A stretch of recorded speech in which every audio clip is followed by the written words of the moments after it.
Hey guys, CryptoDad here again. Thanks for joining me on the Saturday night live stream, live from Michigan, where you can throw out questions and I'll do my best to get them answered. We'll talk about Bitcoin, we'll talk about the news, we'll talk about cryptocurrency in general. I am going to move some crypto around for you guys. I've got some good stuff planned for tonight. And of course, I will do my best to take your questions and try to get them answered here on the fly. So let's jump in.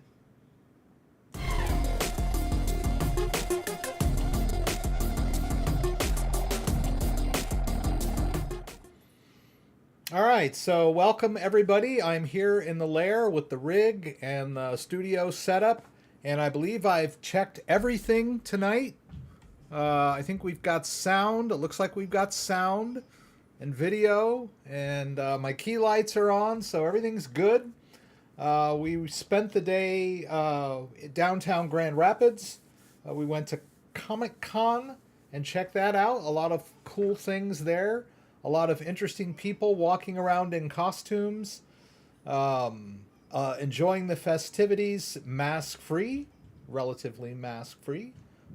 It's great to see people face to face and talk to them and just kind of enjoy life.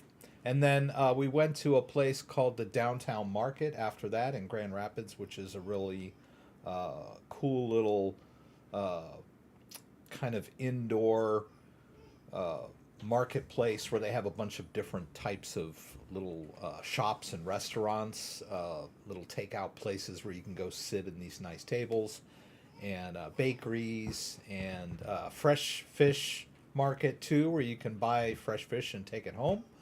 So it's pretty cool. We'd never been there before. We'd lived in Grand Rapids for the last 2 years, going on 2 years. So that was fun.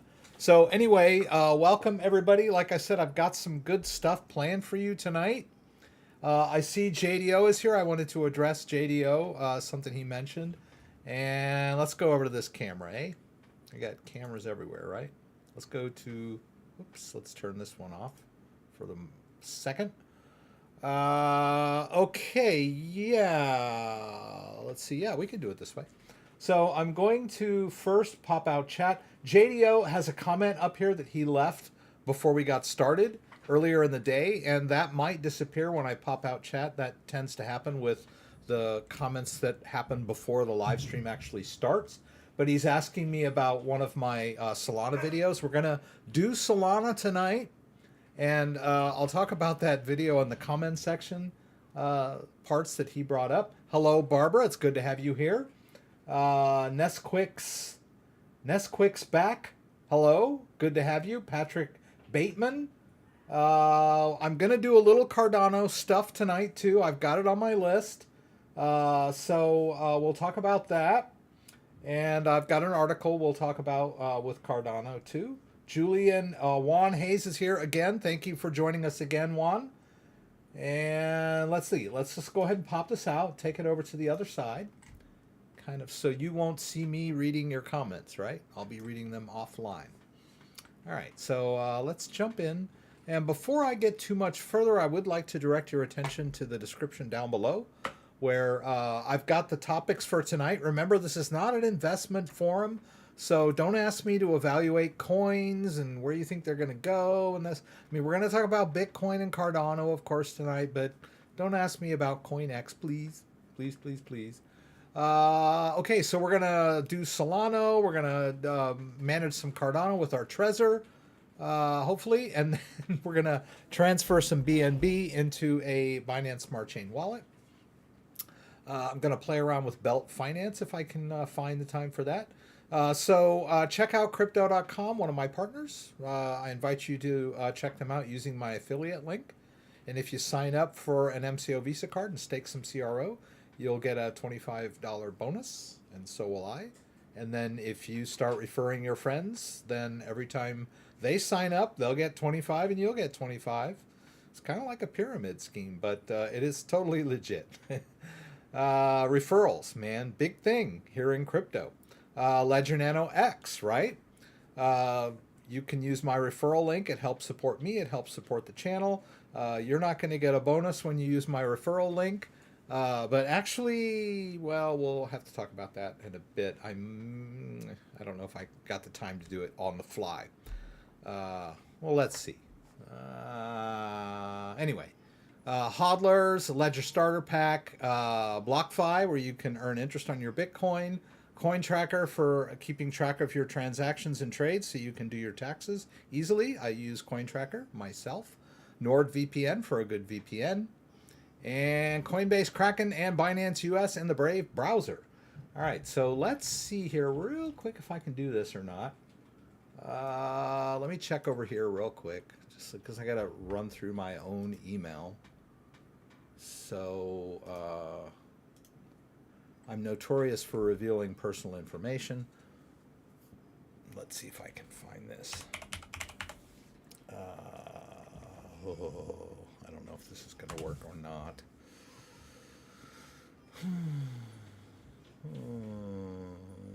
Ludwig. Aha, Ludwig. Okay, here we go.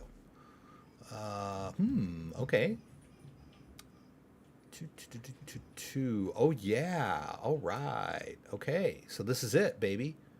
So, I'm going to copy this in here. If you use my code,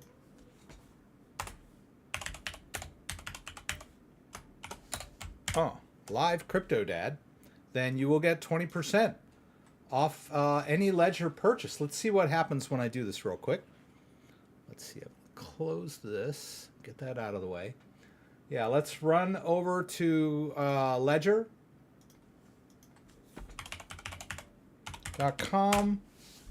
Let's buy anything. I think it works for anything, right? Where do you buy it? Come on. Where do you buy it? Buy it, buy it, buy it, buy it, buy it. Learn more or watch video. Add to cart. There we go. Add to cart.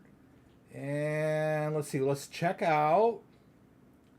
I think it'll let me get this far without. Yeah, let's paste in that discount code and see what happens. Oh, looking good, baby. Okay. So if you want to go to Ledger and make a purchase, I've got a 20% code that's good for about 200 uses. It'll probably last for a month or so.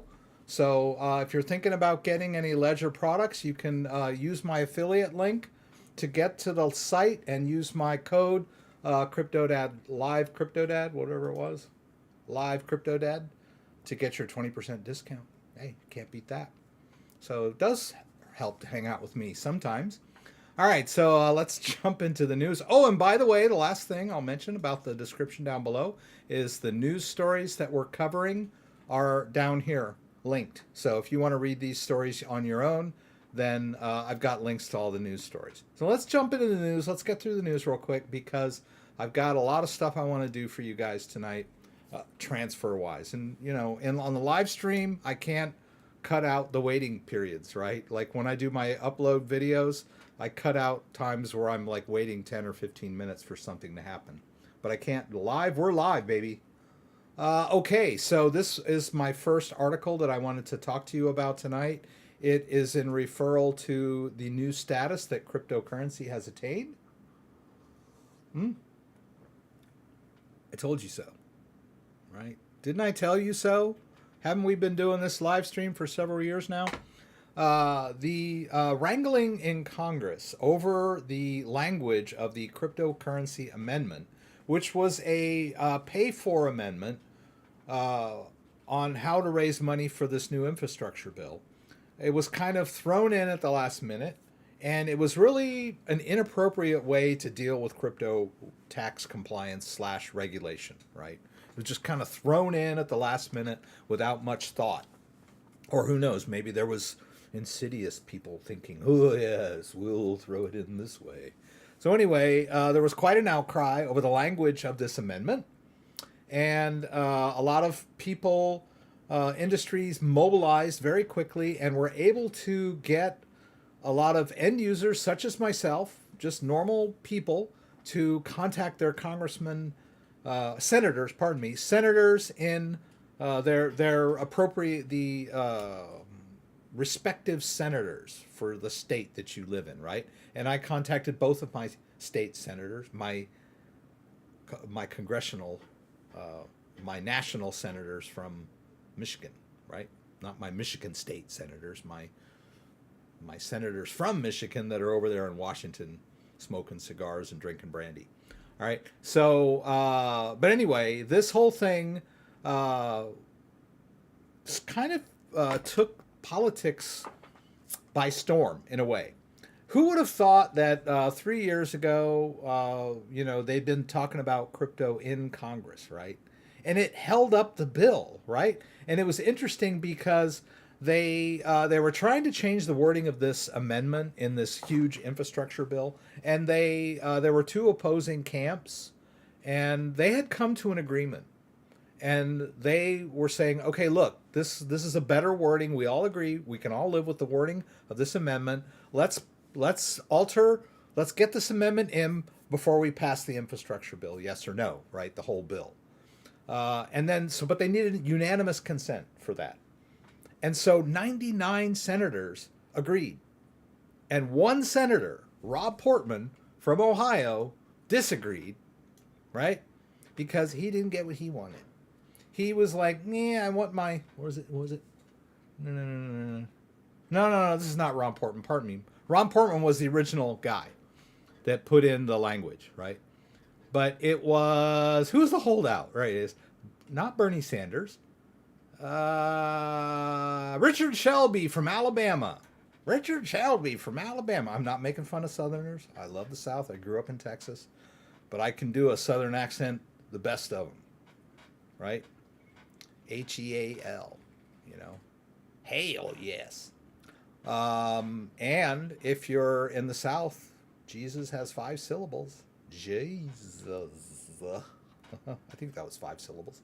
Anyway, I love the South. I grew up there, grew up in Texas.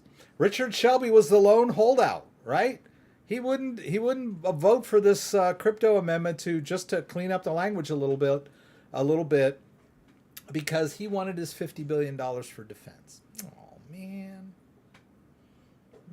I'm going to take my toys and go on home. But what was interesting about this was that there are 100 senators, right? For every state, there are 2 senators, so there are 100 senators. And out of 100 senators, 1 senator refused to budge. That's 1%. That's 1% of the senators. So it's so telling. And it was like a rich, old, white guy, right? He's been in the Senate for, what? I don't know. A long time. Right? So not that there's nothing wrong with being a rich, old, white guy, as far as I'm concerned, right? I share his skin color myself. I can get it, right? But that's the narrative, right? It's the old rich white guys that are holding up progress, right? 35 years in the Senate, right? He's going to retire next year, blah, blah. Right, so anyway. But this is big for crypto, right? They're talking about crypto. This is the turning point for crypto. And last week we were seeing a huge upsurge in the price of Bitcoin and the entire crypto market, which has continued through to this week. So here we go. Crypto has made the big time. So even though it was technically a defeat for crypto because the language remained the way it was, and it might even get passed the way it was, they understand that crypto is a force to be dealt with, legislatively, politically, all that stuff, right? It woke them up because there was quite an outpouring of individual people contacting their senators about this. Really cool. Good stuff, right? It's a great article. You might want to check it out on your own. I blabbed enough about it. Let's talk about Cardano a little bit. Cardano is approaching its all-time high. Cardano's all-time high, which was set back in April, I believe, April or May, was 245. So we're at 220 now. Not too shabby, right? Bitcoin all-time high was around 64,000. We still haven't cracked 50,000. So Bitcoin is still struggling to get back to its all-time high. Ethereum, I think, was around 40-something, 44,000, maybe 46,000. But Cardano is pushing back towards its all-time high. Moved up in the market cap. Let's see where we are here. Oh, whoops. Let's just do this. Let's do CoinGecko. Right? Let's just go here. And this is the market cap. So Cardano's found its way back up to number 3. I think it was it flipped Binance Coin and Tether. I think Tether was number 3. Yeah. So Cardano looking good, right? And why? Because Cardano is a one of those third generation crypto blockchains, right? Bitcoin was first generation, which was just currency. Ethereum was second generation, which was currency plus contracts, smart contracts. And Cardano is like new and improved crypto with smart contracts, right? They've been working on it for many years, very diligently. There's a lot of scientists, smart people involved in Cardano. They've been taking their time coding and getting this thing right. The biggest criticism I've heard over Cardano over the years has been, what have you done for me lately? You haven't done anything for me. You keep talking about what you're going to do, and you haven't done it yet, right? You're just, but now they're starting to do something, right? They've announced that the smart contracts will be enabled next month. So that's big news coming out. There's Charles Hoskinson's, pretty cool guy. He was involved in original, I need to oil my chair for Pete's sake. It's squeaking on me. I'll try not to squeak too much tonight. He was involved in the original Ethereum, one of the big developers in Ethereum when they first started out. And then he quit the Ethereum project and went and founded Cardano along with some other friends of his. So it's a great little story about what Cardano is. We're going to actually do some work in Cardano tonight. Hopefully I've got what I need to get this done. We'll see. All right. So we talked a little bit about that, and 5 new altcoins that are available now on Coinbase. Coinbase is always adding new coins. Dan pointed this out to me last week, that there were some new coins on Coinbase. So the big one, I guess, is Axie Infinity. If you recall, we bought some Axie Infinity last week on crypto.com. And the other day it was up like 37%. And I remember I was talking to Dan, and he says, see what you did? I was like, I didn't do anything. I just bought a coin, right? I wasn't like pumping it or anything. I just was buying it as an example. And it happened to be a coin that ended up pumping later in the week. Who knows? But anyway, if you're interested, usually the best time, it's hard to really say when the best time to buy a coin is. But, there's a lot to be said about getting in early and that kind of stuff. But when a coin gets listed on Coinbase, it's usually kind of a watershed event.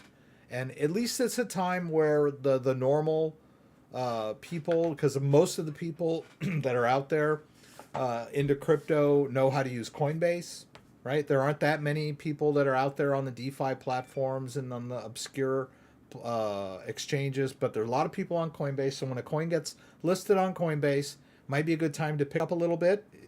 If you got a little extra cash laying around, don't mortgage your house.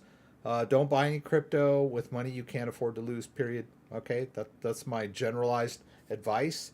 But then there's also something to be said about waiting from after that initial pump, right? Sometimes when a coin debuts, a lot of people are after it. I can give you a good example, like Alice. My neighbor Alice was really hot when it first came out, and I bought a little bit, and it went negative after that for quite a while. It's still negative from when I bought it. So there's a lot to be said about maybe like waiting after that initial pump and then like waiting for the drop. You never know with crypto, right? But everyone, it's like, oh, I don't want to miss the train, so I'm gonna like sell, buy all the coins I want right now. And then you get upset when you see it drop, right? You could have maybe waited till it dropped. The best strategy is to buy a little bit at a time, right? Dollar cost averaging, which means like buy a little bit every week. So if it's pumping this week and you buy $100 worth, and then it drops next week, you just buy another $100 worth, and then over time you might accumulate. All right. I noticed someone gave me a tip. Whatever. Crypto Daddy, need your help. Move HBAR from uphold to cold storage. My Nano X won't hold it. Help, please. I don't know if I can help you, but I'm gonna give you we'll give it the old college try. HBAR, head, pardon me, pardon me, Hedra Hashgraph. Is that what we're talking about here? HBAR. Let's see. What is this thing? Okay, it looks like it has its own. It's not an ERC20 token, right? It's got its own blockchain. So let's check out this. Let's go over to Ledger. Let's go to crypto assets and let's see how HBAR works and if it's even supported. Let's do that. See what we got. Okay. So it's not supported in Ledger Live, right? From uphold to, of course, my Ledger Nano X won't hold it. Help, please. Okay. So there is an HBAR app, and you can download it, but you have to use a third-party wallet, right? So let's get a little more details here. Open Ledger Manager, download and install the app, and then check Hedra Hashgraph user guide. They tell you the same thing. Install the app. You're gonna have to go to the mainnet. This is kind of complicated. It's not like a one-step answer, but I will copy this into I'll copy that link for you. So basically, you'll install the app, and then you're going to have to go set up an account on HBAR, right? Ledger Live. Okay, yeah, you're going to have to close Ledger Live and then go to hbar.com, right? Poopity poop, like that. And let's see, it says create wallet. Okay, and then you would just do hardware. You would use your Ledger, and then you'll have to open the Hedra Hashgraph on your Ledger, and then you'll have an empty wallet. Something like that. All right, maybe we can go through that a little bit. Let's finish up with the news real quick. And then there was one other story I wanted to talk about. What happened to it? Oh yeah. These North American Bitcoin firms mined 59% of more Bitcoin in July. Surprise, surprise, right?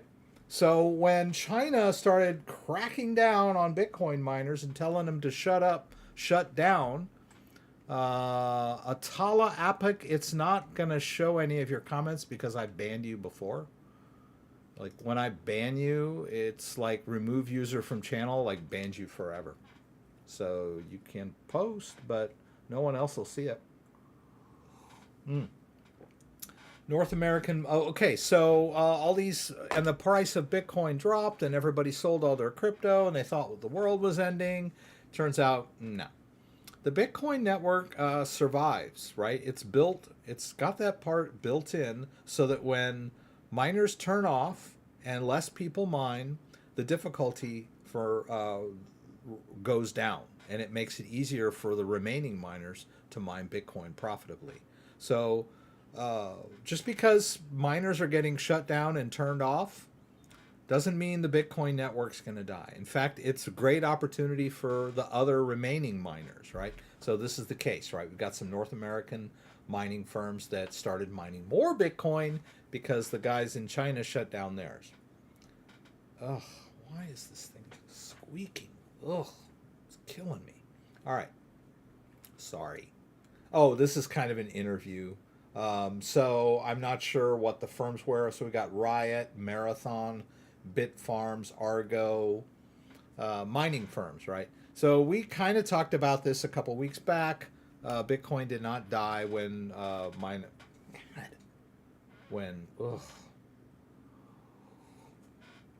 Bitcoin did not die when the miners got shut down in China.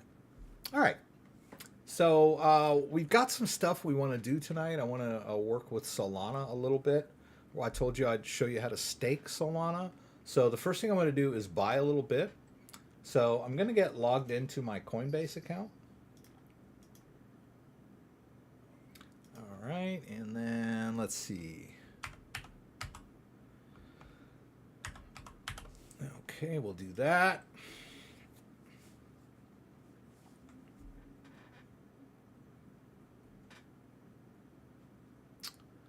I'm going to use Coinbase because I want to move it right away, right? If I use Coinbase Pro, it's cheaper, but they make me wait like 4 days if I use my bank account, and I can't use my debit card on Coinbase Pro. So yes, I get it. It's cheaper to buy it on Coinbase Pro, but in tonight's case, I want to move it right away, so I'm going to use Coinbase. So let's buy some Solana. We can just search for it here.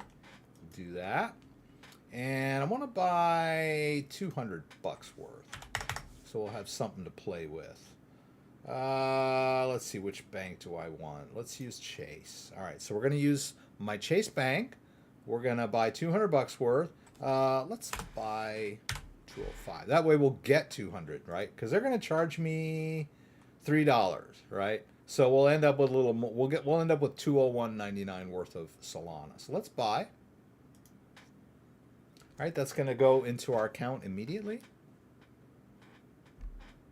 All right, we'll continue there. Okay, there we go. And okay, so our balance is 4.5 in Solana. Right, and then so let's go to the Solflare website. The Solflare is the third-party site where we're going to manage our Solana, right? So there are a lot of coins, and HBAR was one of them that you asked me about earlier, that you cannot manage in Ledger Live. Don't get all bent out of shape out of this, by this. It just means you have to use a third-party wallet. You know, this is how these hardware devices all started, with third-party wallets. Ledger Live was kind of like an afterthought, right? It was like, hey, let's make an interface that can manage several cryptocurrencies. And people, like, they're so like focused on why doesn't Ledger Live support every crypto in the world, you know? It doesn't have to. You can use third-party wallets. All right, so let's just go over to Ledger Live here real quick. Let's go over to Manager. I've got my account. I'm sorry, I have my device.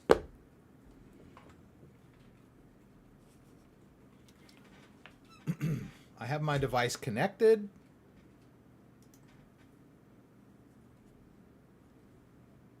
All right. This is good. See, I want you to be able to see me holding my device, and I want you to be able to see the close-up of the device.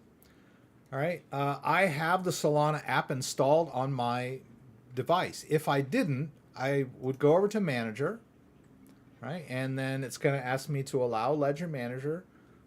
When you see a check mark over, it just means hit both buttons to activate the command, right? So we're going to allow Ledger Manager. And if I did not have Solana installed, right, I would just look for it and install it, right? But as you can see, I already have it. Let's do that HBAR, right? Okay, so HBAR is not installed. Let's go ahead and install that.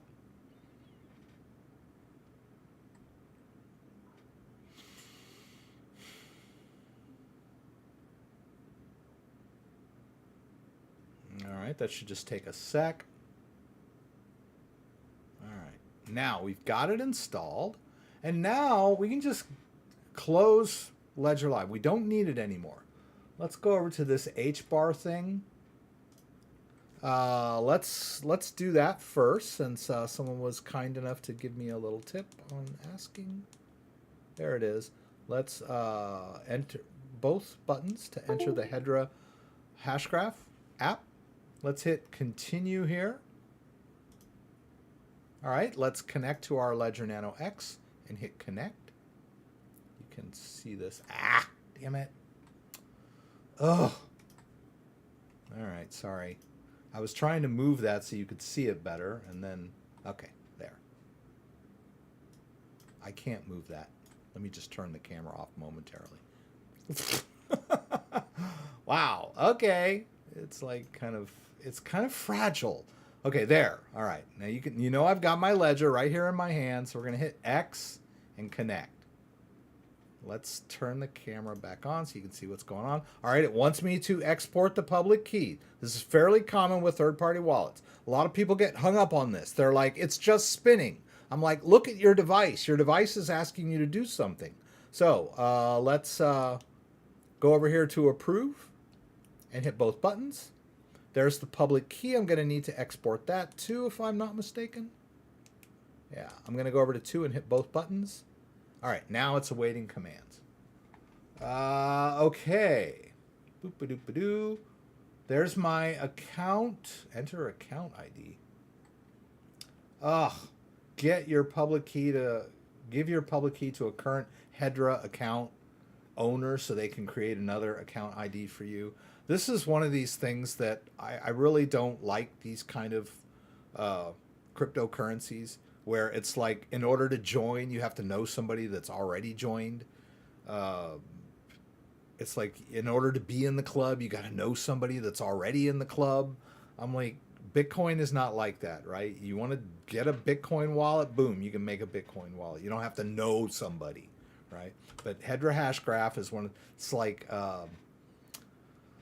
EOS is like that. It's like, oh, well, you got to know somebody that already has one, and then ask them, and they'll let you in the club. And we're like, yeah, I'm sorry that you're, it's not me to, but yeah, I'm not a big fan of these kind of cryptocurrencies. So basically, what you end up having to do is you're going to end up probably dealing with some third-party service that will sell you access to the Hedra chain, right? Give your current public key to a Hedra account owner. So how do I do that, right? Well, I don't know. I guess I'm going to have to contact support, tell them, or it's like, I don't know. It's a hassle, right? So that's maybe where you're getting hung up, but that's the way it goes, right? I'm not going to go through all that tonight. But in order to do this, you're going to have to purchase access to their blockchain from somebody somewhere. Sorry, I don't have time to like track down these people. Not a huge fan of that kind of stuff. All right, so but let's get out of that. So I'm hoping that was enough to point you in the right direction. That's what you're going to have to do. I would probably just keep that HBAR and uphold if I were you. But if you want to stake it, I guess you got to go through all that. All right, so let's go to Let's go to the Solana app. If I can find it here. Okay, there it is. All right. And we're going to go to Solflare. And we're going to go to Access Wallet. And we're going to use Ledger. We're going to hit Continue. And then it pops out. But I'm going to use this other account. You can use any of these. As you can see, I've got some in here already. But I'm going to use this other account for tonight. I'm going to skip the password. My security is with the Ledger, right? And no one can access this account unless they have the Ledger in their hand.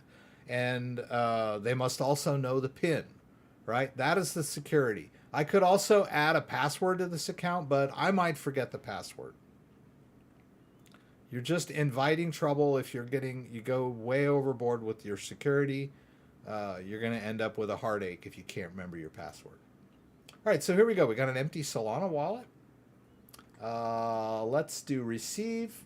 There's our Solana address. Let's copy it into our clipboard. Let's go back over to Coinbase. I could put this in. I could move this into Coinbase Pro because they used to have lower withdrawal fees. I'm not gonna like go through all that, but I might save a little bit of money that way. Who knows? Maybe 5 cents. All right, so we're gonna send it all, and we're gonna send it to the Solana address. Let's hit continue. How much is it gonna charge me? A very, very, very. Oh, you can't see it because my head's in the way. All right. See, it's a very, very small amount that I'm getting charged for my network fee, so I'm not going to sweat it, right? Let's hit send now. It's irreversible, we know. Let's put in our two-factor code for Coinbase. I don't actually need the device anymore. I've already determined the address. Let's see here. Here we go.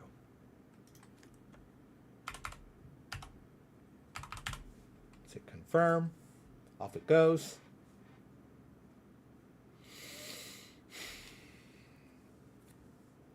And we're done. Okay. All right, let's put me over where I belong. Over here.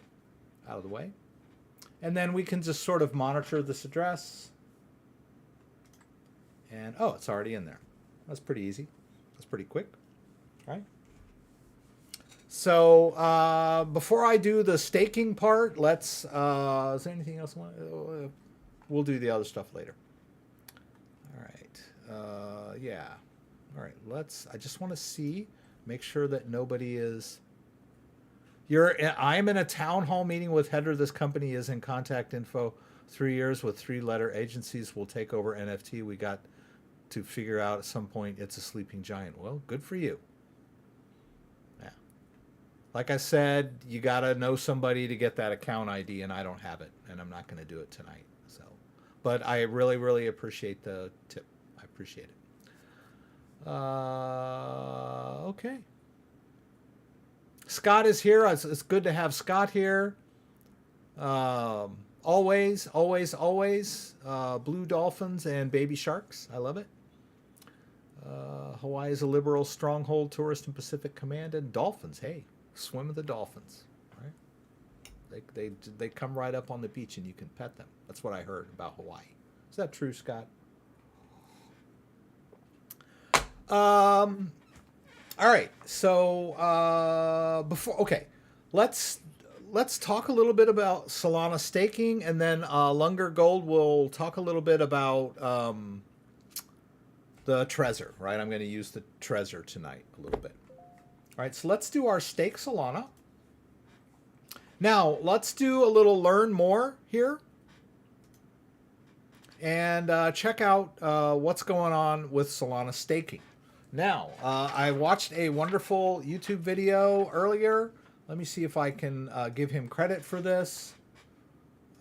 It should be in my history. Boop. At Level 1 Bank, you can do your banking. How to stake Solana, Josh Makos. Financial freedom. And let's see here. Let's just share this video. Well, I guess I could have just copied it from up there.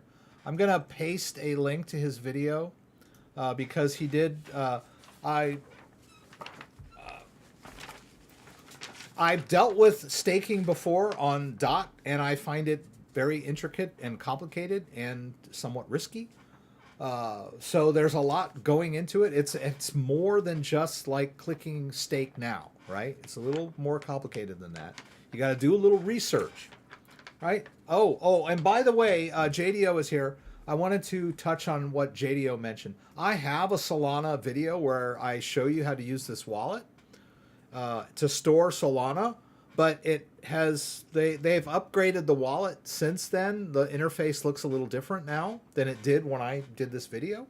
But JDO pointed out that there are several people that were replying like this, pretending to be me, right? If anybody, I will never ask you to contact me, ever. I have enough going on in my life than to like troll people on YouTube and try to get them to contact me.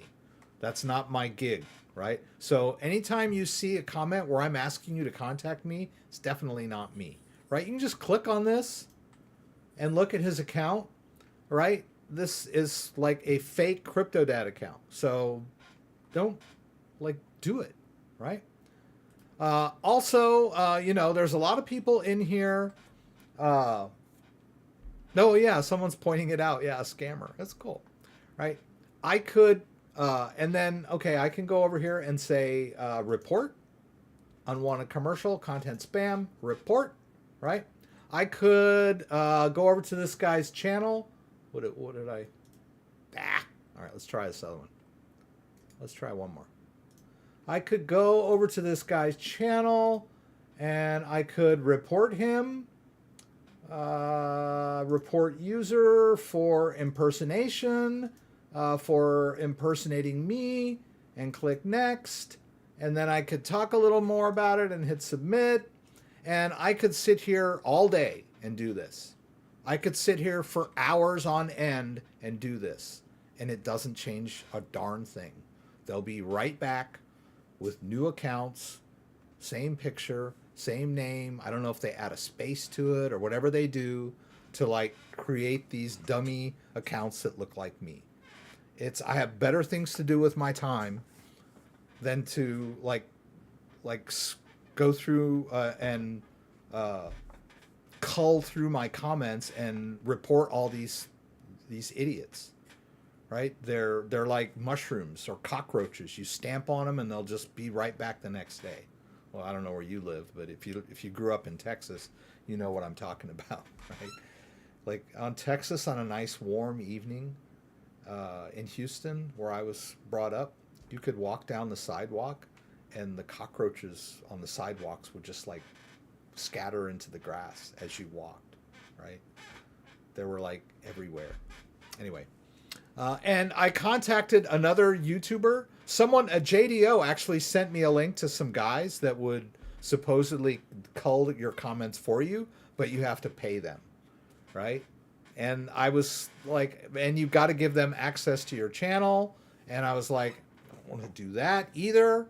And I contacted another YouTuber who's got a lot more subscribers than me. And I explained all this to him. And he said, I said, I noticed you have some scammers in your comment sections. And he was like, I said, I'm assuming you pay somebody to do it. And he goes, no, I don't. He says, I've just gave up. Right? Why should I pay good money to like my money to go pay somebody else to go through my comments when they just come right back the next day? It's a YouTube issue, right? They know how to avoid the YouTube flaggers with their comments. Notice, what was that? See this BS here? He manages to hide from the YouTube flag, the AI flags, right? These guys are everywhere. They're like mushrooms. There's not much I can do about that. So, but I did want to address that. JDO. So JDO is a very conscientious end user. Viewer, great guy. So I wanted to address his comment. Okay, so Solana staking, where were we? All right, so okay, so are there any risks associated with staking? Yes. There is a thing known as slashing. So that means if I stake my Solana with a validator who breaks their rules, then they'll get slashed and I'll lose my stake, right? Or a portion of my stake, right? Through no fault of my own, except the fact that I took the risk to do this, right? So the strategy here is to spread out your staking across different validators, all right? And then let's see, whose video were we talking about? Josh Makos's video. He mentions the top things you need to check when you're looking for a Solana. Let's see, let's go back up here. Right, we go over here to, whoops, doggone it, Pooies, sorry. Here, all right, Solana Beach. This is where you check for validators, right? This is where you can do some research on validators. Now, the first thing they're saying is like, there's a bunch of validators up here that are like good and reputable and whatever, but they're gonna like make the blockchain lopsided, right? And to support decentralization, they want you to use these guys down below here. Okay, I get it, right? So there's so much to think about when we do all this, right? So we want to think about uptime, right? Stake percentage, fees, and whether or not they're reputable, right? So if we click on any of these validators, we'll get their details. Uptime, slot success rate, that's 88%. That's not great, right? We want them to be 90 to 95 or higher uptime, right? Because if they're, let's say they're only up 50% of the time and you're supposedly making 10% of a return on your stake Solana, and they're only up 50% of the time, you're going to cut that in half, right? So you want somebody that's going to be up higher, more than that, right? Let's see, go back here. Whoops. Oops, damn it. Come on. Right. See, and already we're like getting bogged down and you guys are bored and I'm bored and I'm like, do I really want to do all this staking? Right, but a lot of people are asking me about, oh, you need to like finish up that video and show everybody how to stake. So here it is. Another 88%. Okay. So this is kind of tedious. Let's go up here to the top, right? Let's just show all validators, right? Let's look, staking facilities is one of the better ones, right? Notice they're only asking for 8% of commission, right? So right now, effective staking rate is 6.82, right? And if your validator is taking 7% of what they earn, then that's going to lower this rate for you, maybe 5 to 6%, right? So let's look at staking facilities. And let's take a look at their, all right. So we talked about uptime, 89%, pretty decent. Actually, I would like it to be even higher. Their commission is 8%. All right, so they're taking 8%. And I don't know about their fees. Yeah. And then are they reputable or not? Well, you can go over to their website here and check them out. Is this a decent website? What else are they doing? All this other stuff.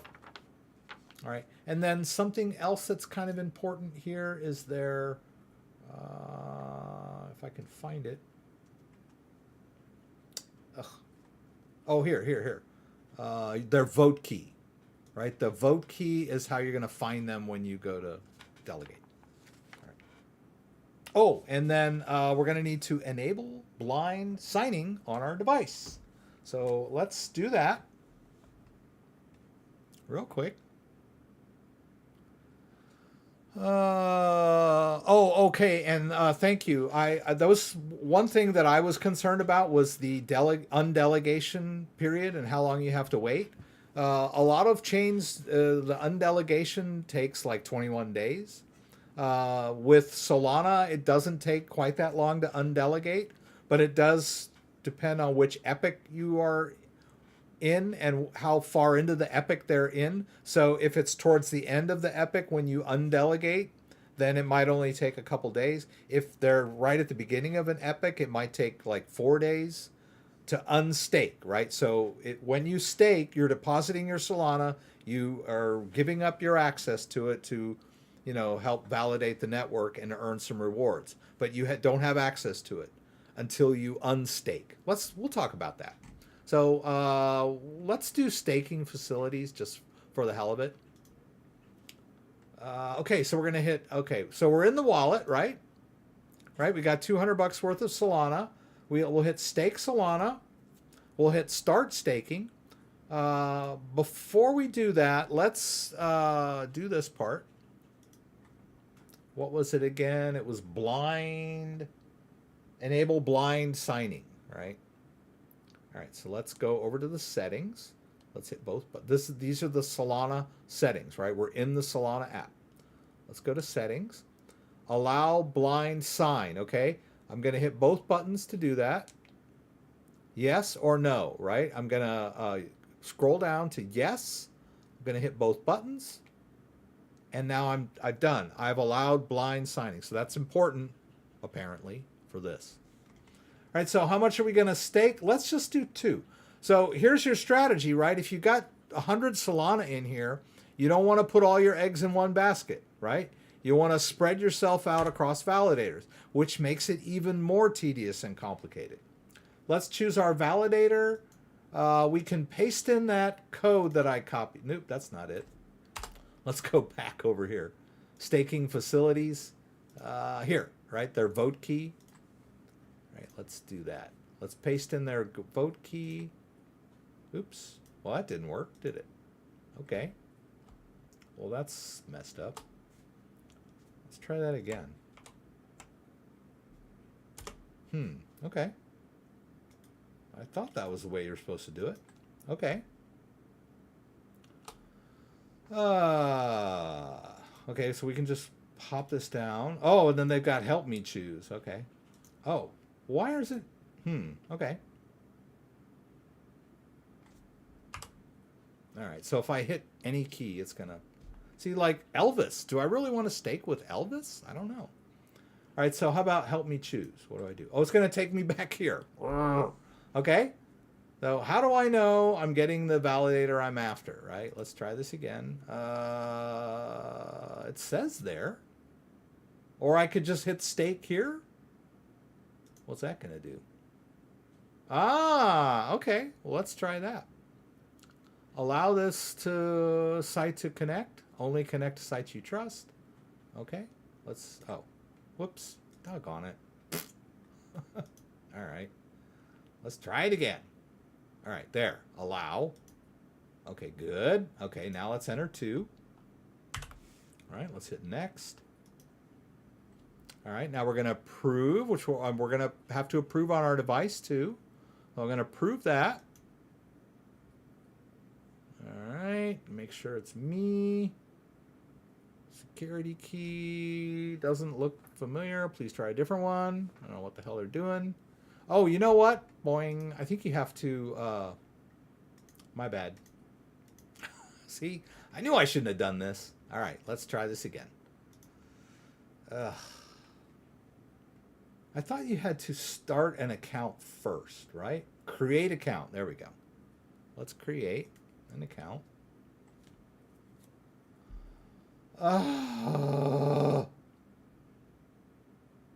What the heck? I thought I had an account. This is my account, right? Ugh. See, I knew I shouldn't have tried to do this. All right. I thought you had to create an account, a staking account first, and then deposit something into it. I don't know. Let's try this again. I'm just going to put any old validator. I'm like done with this. I want to move on with my life. Let's see. Mine style. Yeah, this is just really messed up. Okay. Whatever. All right. So there. Okay. Let's see if it'll let me do it this time. This interface here. Ah, okay. There we go. Confirm. Let's move over here. Message hash. Okay. Let's hit approve. Okay. It's looking good. Oh, and it takes a while for this to happen, right? Although I was watching Josh's video earlier. Yeah, and he like created an account, and then after the account was created, then he delegated. This looks like it's like delegating right out. Ugh. God only knows what the hell's going on here. I think this might have been from the earlier one. Well, you got to watch me do an epic fail, right? Okay, so now it's asking me to stake. I thought I did that already.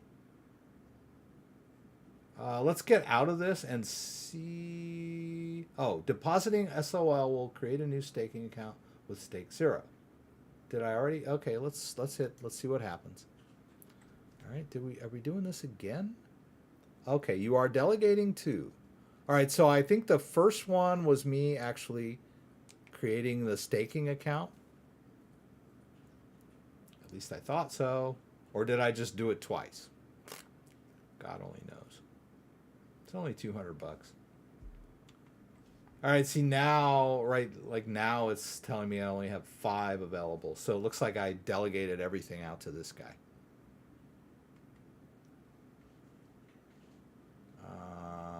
Let's give it a sec. Okay, look. Okay, there it is. Okay, so yeah, I did do it twice, right? Which really wasn't my intention. I would rather have like maybe done it with another guy. And it's still activating, right? So once it's activated, then I'll have the option to undelegate, right? And see, I know nothing about this guy, right? I tried to do that private search on the like the vote key, and that didn't work for some reason. I don't know why that didn't work. It worked in a different video. All right. All right. All right. I'm way too long messing around with that. Okay. We'll check back with that. All right. So let's see where we're at here. All right. I wanted to move some BNB. Oh, no. We're going to do the Cardano thing. So I think I can disconnect my device now. Hopefully. All right. We're going to connect the Trezor. Let's see. Lockup Solana is just a few days. Okay, it should only take, where Polkadot is like 28 days. Yeah. That's why I'm not a huge fan of staking, period. I don't like to lose access to my crypto for like a month. It just drives me nuts. ADA is instant. Yes, buddy pointed that out. We're going to go into our Daedalus wallet here shortly. And you can delegate your Cardano or stake your Cardano, and you can withdraw it instantly at any time that you want to. Let's see what I'm doing here. Yeah, so there's I've delegated the Ledger Nano X, which has got 123.8, and the model, the one that's on this Trezor is undelegated right now. But I want to just move things around a little bit. All right, so a couple weeks back, we had a little issue dealing with this. For some reason, I couldn't get the ADA to move and let this thing sign. So we're going to try again tonight. Let's see here. All right, so I'm going to tap this thing here. Ah, please. All right, let's, I'm going to enter my PIN. Ah, damn it. Take a deep breath and enter your PIN like an adult. Okay, there we go. All right, did it. All right, now what I would like to do is, and I'm going to pull this guy down just a tad here so you can see it better. You can see the device better. I want to see the whole thing, right? Oh. Okay, there we go. Okay. As good as it's going to get. All right, so what I would like to do is move this ADA that I created. I deposited some ADA in this Model T based account. How did I create the account? I went to add wallet and I did a pair. And I paired it to my hardware device, right? So that's already done. Now we have the account, right? Now I'd like to move it over to this guy, which is the Ledger Nano X. And so in order to move it from one wallet to another, I'll start in the destination wallet. I'll hit receive. Let's get ourselves a nice fresh Cardano address. Let's copy it into our clipboard. I don't need the Ledger Nano X to get a receiving address, right? I've got the receiving address. But I will need it if I was going to move anything out. There, let's do this. Oops. Okay. All right, so now I'm going to try to move the Cardano that's in this wallet, right? So let's try it. Let's do a send. We're going to send to the address of the other wallet. We'll go ahead and send it all if we can. I thought I could just put in max. I don't see it. Apparently not. Okay. A minimum of 1 ADA is required. Okay. And then it's going to charge me all of that left over. Let's do 48 just to be on the safe side so I don't run out. Oh, yeah, see, if I leave an ADA in there, it's going to charge me less. That's kind of weird. I don't know why. Having some trouble over here. All right, so let's hit send. Okay, export, launch Cardano application on your device. Connect the pin. Oh, there it goes. Yay. All right, so I need to confirm the public key export. So I'm going to hit that little green button there. Then I need to confirm the transaction on the device. There it is. Now I need to swipe down or up.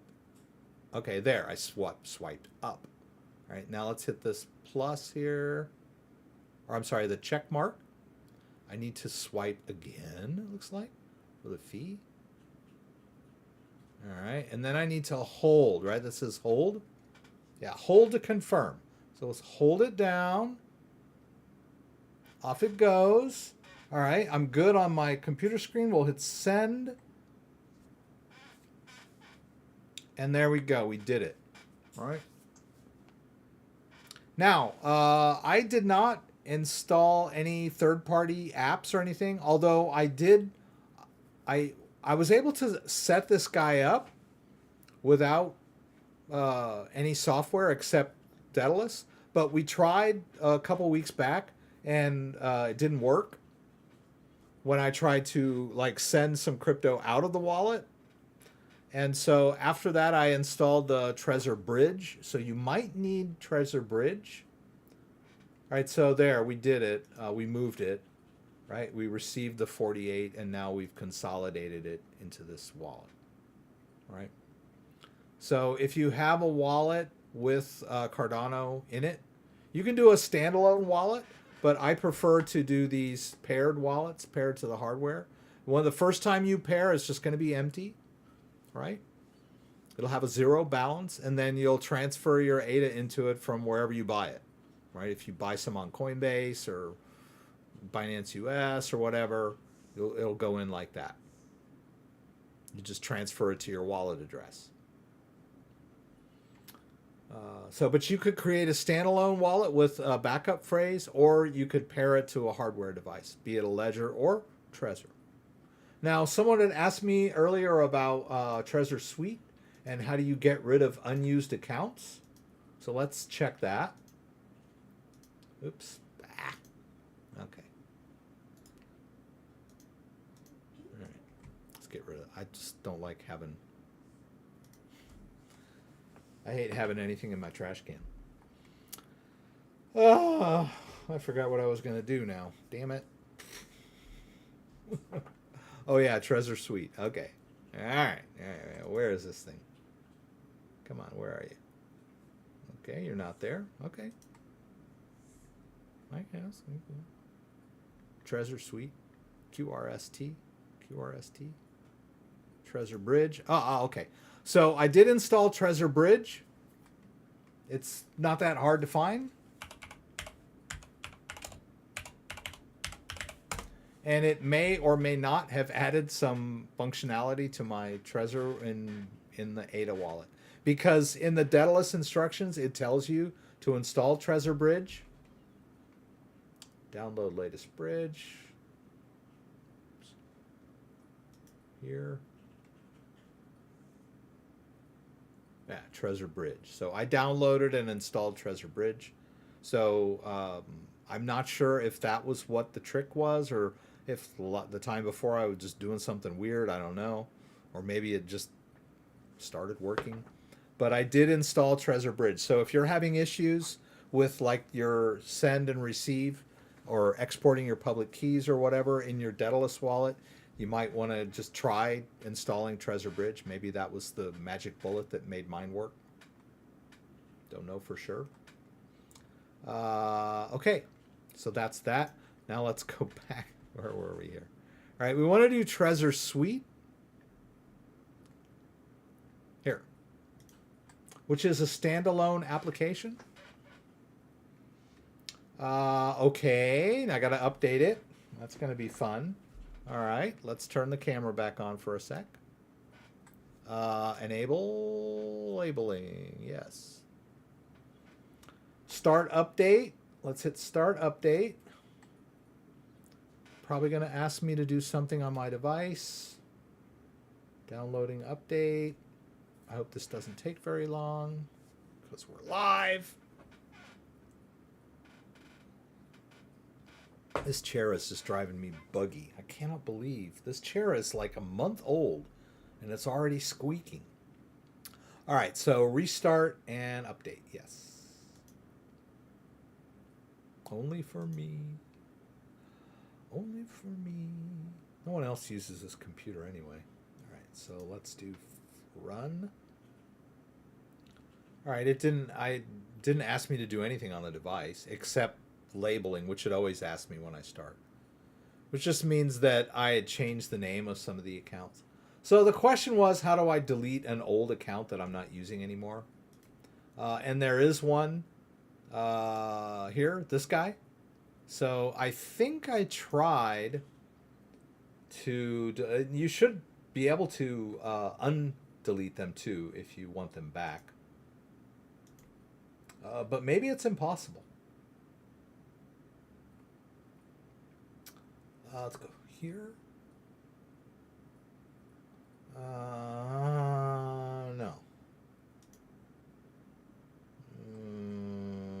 Maybe not. Maybe there's no way to delete old accounts that you're not using anymore. Huh.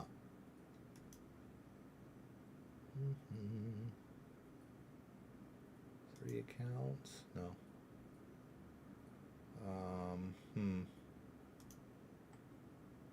All right, let's look at this account one more time.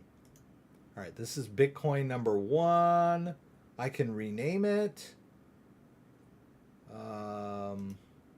Account type. Doesn't look like I can delete it once it's in there, which is weird because you can do it in Ledger, right? And then you can always choose add account to re-add any accounts that you've deleted, right? But it doesn't look like they have that feature in the Trezor suite. All right, so that's that. I couldn't find it, and I didn't see it in here either. No. Nothing down here. Doesn't look like you can delete it. No. If you could, I would think it would be in here somewhere, like forget account, something of that nature. Because most wallets will let you do that, especially like hardware wallets. Like I can delete wallets here. I could delete this wallet in Daedalus, right? Delete wallet, but then after it was deleted, I could pair it again and get it back, easy peasy, right? But I could at least have the option of deleting it if I don't want to look at it anymore. Let's say I got a bunch of them and I really just they're all just empty. There's no point, right? I'm not using them anymore. Just like I can't get this straight. Like get me in the camera and this thing in this camera. It's like I'm like trying to move this way. And it's like I'm gonna get it sooner or later, right? But apparently we can't do that in this Trezor suite. So sorry about that. All right. Now I want to go over to Binance US and I want to put some BNB and some Binance US dollar in my Binance Smart Chain wallet, right? All right, but let's see what you guys are talking about here.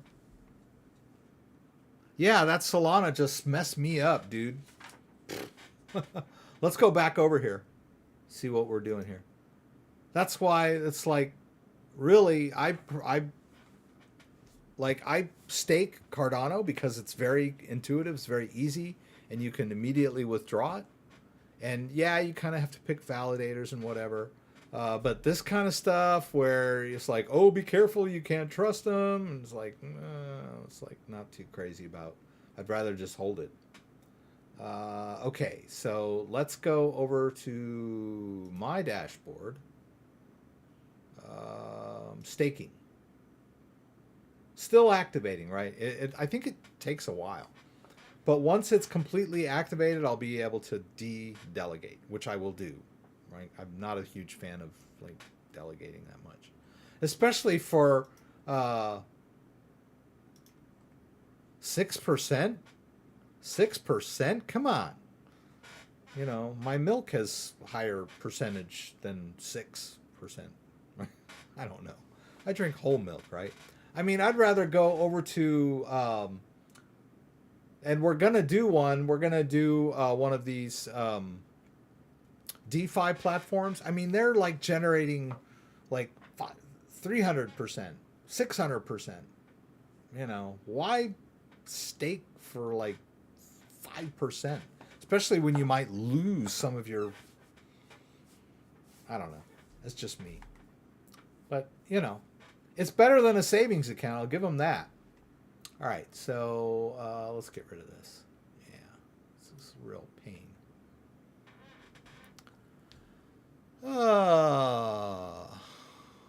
Always buy Ledger from Ledger themselves, not from Amazon, etc. is probably good advice, right? When you send your crypto, be sure to send a small test amount first. Thank you for pointing that out, JDO. I've heard so many sad stories from people that they're like, oh, I just sent like $5,000 worth of VET to an Ethereum wallet. And I was like, you didn't think to maybe try $100 first before you sent $5,000 of VET to a wallet that where it just disappeared? Or they sent it.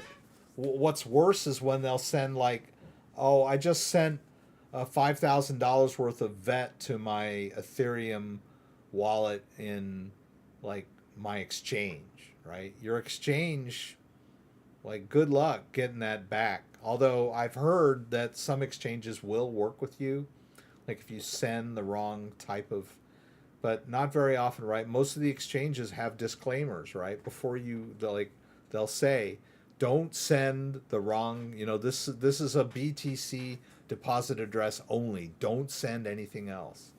Like, or this is an Ethereum only address. Please don't send anything other than Ethereum. And then you say, okay, I agree. And then they turn around and send their VET or their VChain or whatever, the wrong format to the address. So, like, yeah, JDO pointed it out. Please only do small amounts. Trezor Bridge, I believe, is going to make some third-party wallets more compatible. That's my guess. Although I was thinking one of the newer versions of Daedalus would need Trezor Bridge, but I could be wrong. Facilitates communication between Trezor devices and supported browsers. This is just browsers, but maybe you're using a wallet that's like a browser extension. All right, so let's go ahead. Let's do this. First of all, let's get into our wallet, right? We're going to use MetaMask tonight. I kind of wanted to show you this. Notice here that this wallet has an address. And it looks like an Ethereum address. But it's Binance Smart Chain, which has a very similar format to Ethereum. Notice here I can switch networks. So when I switch over to Ethereum, same address, but different assets on the chain. Right? This is the Ethereum chain. This is the Binance Smart Chain. Right? Different assets. And then I can also use the Matic chain. Notice the Matic also uses the same exact address. It's weird, isn't it? It's like they're all using the Ethereum address format and chain. So I did a video earlier on, let's get back into Ledger.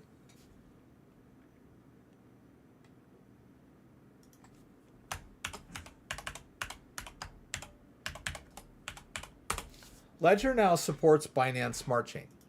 So if we go to Binance Smart Chain, right, I can store BNB on the Binance Smart Chain in my Ledger Live account, right? Ledger Live now works with Binance Smart Chain. You just go over to Manager and install the Binance Smart Chain app, and then you can add accounts, right? But then when I do a receive this address is an Ethereum account on my ledger. It's the same. It didn't like generate a new random address. It used the Ethereum address that I was already had on the device. Right? Let's take a look. This one, that Ethereum address is hidden. Right? It's an account that I deleted. I can still get it back, but it's deleted out of Ledger Live. But let's take a look at this Binance Smart Chain 2, if I spelled it correctly. Let's do a receive there and a continue. I'm going to skip the verification and check out this address. Ends in 2445, right? This is a Binance Smart Chain wallet in my Ledger Live on my Ledger device. Let's go over to this Ethereum wallet. Let's do receive. Exact same address. It's kind of weird that I noticed that. I was like, hey, that address looks familiar. And then I was like, oh, wait a minute. It's already the Ethereum wallets that I've created on my Ledger device. It's just using the exact same address, just on a different network. It's kind of funky. But you can see that in action very easily over in MetaMask, where we're looking at one address. Let's put this in the... We're looking at one address on multiple networks, but it's the exact same address. So every wallet has its own address and then its own different networks that you can use on that same address. It's kind of weird. So I don't know if they're all sort of I know Matic is like lives on top of the Ethereum network, but I did not know that Binance Smart Chain did. I knew that Binance Smart Chain addresses looked similar to Ethereum addresses, but I did not realize maybe they live on top of the Ethereum chain. I don't know, right? So if we go over here, there's a lot more about Binance Smart Chain over here. Maybe they like go into that.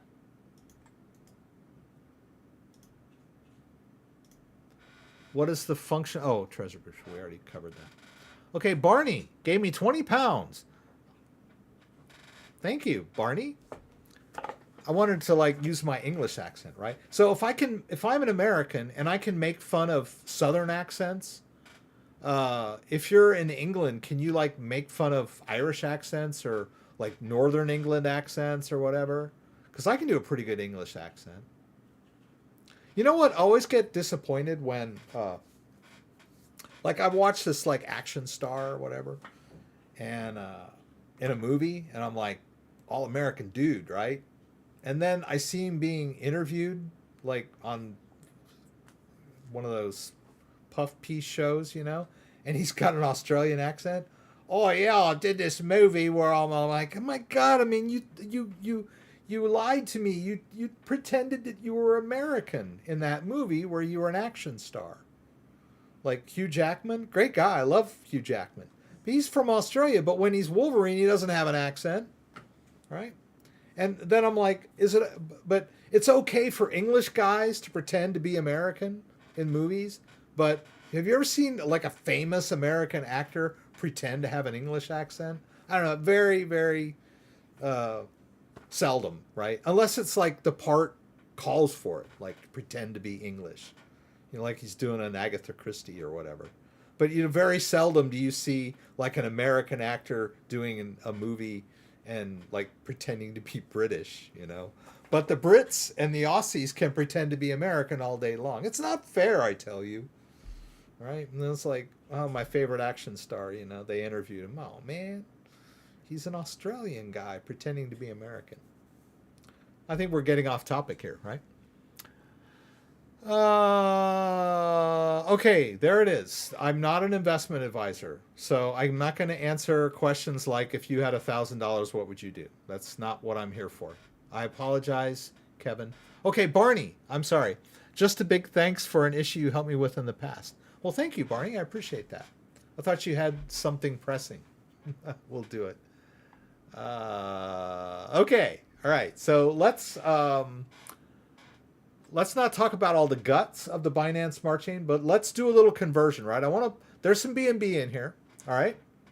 And I want to put a little more BNB in here, but it's on Binance US, which does not support Binance Smart Chain for some bizarre reason. I do not know why. If it's Binance, why can't they do Binance Smart Chain? Apparently, that's only available overseas, internationally. Must not be compatible with English or US regulations. Whatever. All right. So here we are. We've got some Binance coin. Let's buy, I want to buy some Binance US dollar. I want to see if this works with Binance US dollar.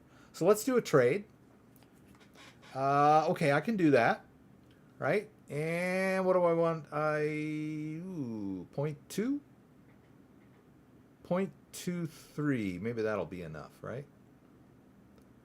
Let's just do 75% of the BNB. Binance US dollar. Okay, right. We'll sell 75%. That's 130. Okay, let's hit sell BNB. Oh, cripes. I didn't want to do a limit order. All right. Oh, did it actually do it? Okay, it executed. So I usually go market so it'll execute faster. So, but now you can see we got some Binance US dollar and we got some BNB. So I'm going to move them into a cross-chain wallet so that we can convert them over to Binance Smart Chain. So let's go to Binance Chain Wallet. All right, I want to receive some Binance coin. That's all well and good. So we'll do a withdraw here. We'll paste in the address of our wallet and we'll just max it out. Like JDO said, it's better to do a small test if you've never done this before. Don't send your life savings if you're not sure what you're doing. Let's see, authenticator code for Binance US 071. Off it goes. Okay, I'm going to need to check my email, which I'll do in the same browser tab. All right, there it is. Let's hit confirm withdrawal, and we're good, right? It's on its way. Now, I would also like to try the Binance US coin. So, and see if that will convert to Binance Smart Chain. Try it. And so first of all, I need to add Binance US coin in here, right? So let's hit the little plus. Now and let's do Binance US dollar, right? It's the Binance stablecoin. I'm just going to tick it. So there it is. And I guess I'm done. Go back. Yeah, there it is. Now, if I do a receive on that, I'm assuming it's going to be the exact same address. It is, right? I probably didn't even need to do that, right? But let's go over here. Let's go back here and go back to wallet. And this time we're going to send the Binance US dollar. Actually, let's buy a little more while we're at it. Yeah, there's some US dollar in my account, so what the heck. Right, so we're going to buy Binance US dollar at market, and we'll use all of this $28 in my US dollar account. Let's hit that. Let's hit buy US dollar. We did. Okay, that was easy, right? Let's go back. Now we've got a little more. We got 168 Binance US dollar. Let's do our withdraw, and we'll paste in the address of that wallet. Oh, okay. So I can do ERC20 or BEP. I want BEP. Will it let me do that? Yes, it will. All right. I don't need the memo because I'm sending it to my own wallet. Let's max it out. Ooh, working without a net here, guys. 168 bucks. Let's see what happens. Always send small amounts first. All right. But I'm here. I'm an entertainer. That's from Proximo, from Gladiator. I watched that movie last week after we talked about it a little bit. He goes, I know that you are a man of your word. I know that you will sacrifice your life for Rome, or that you will die to avenge your the memory of your ancestors. But me, I'm an entertainer, right? What did Commodus, or what did Maximus say to Proximo to convince him to help him? About Commodus? He said, he killed the man who set you free. Great movie. Love that movie. Binance US code 815972. Okay, and then I'm going to get another email from Binance. There it is. Let's confirm that. All right. Let's check our wallet. Okay, so, okay, we only had $47 there. It's kind of weird. I thought it was more than that. We should get some Binance US dollar in here shortly. That squeaking is just driving me nuts. Oh, there it is. Okay, so we got our Binance US dollar and we got our BNB, right? Now, what we want to do is move the BNB into this Binance Smart Chain wallet, right? Notice I'm on the Binance Smart Chain network, right? And I'm going to copy the address of the Binance Smart Chain wallet. Let's go back over here and we'll move the Binance coin, right? Send to that address. Notice it realizes what I'm doing. It's like, oh, you want to do a cross-chain transfer because this is not a BNB address, is it? No, it's a Binance Smart Chain address. It's like an Ethereum formatted address. I don't need the memo because I'm sending to my own wallet. You usually need memos when you're sending to exchanges. Let's max it out. It's only 47 bucks, not that much. All right, see, there's the overview. Binance Chain to Binance Smart Chain. All right, let's hit send. Dude. And then we should see our Binance BNB balance go up to like 6.6 now, or 6.64 shortly, right? I'll just keep an eye on that. There it goes. All right, so we got that. Now let's try that experiment I was talking about. I want to do the same thing, get the same address. Let's go back to the wallet, and we're going to do the Binance US dollar and see if that'll convert for us. So let's go to Binance US dollar. Let's do a send. Let's paste in the address. And yeah, it's going to do a cross-chain transfer. So we're basically converting this Binance US dollar stablecoin from the Binance chain over to the Binance Smart Chain, right? There's our overview from Binance chain. Insufficient gas. I sent all my Binance coin. Pooey. All right. Doggone it. All right. So I need to put some Binance coin back in here. All right. So let's get this address. Let's go back to this wallet. And let's send poopity poopity poo. Oh no, it's not gonna let me do. Oh wait, it shouldn't. Oh, okay, let's go back. Okay, I messed that one up, didn't I? Shouldn't have sent all of that Binance coin. Okay, I can do this though. Let's go back. Let's switch to Binance Smart Chain.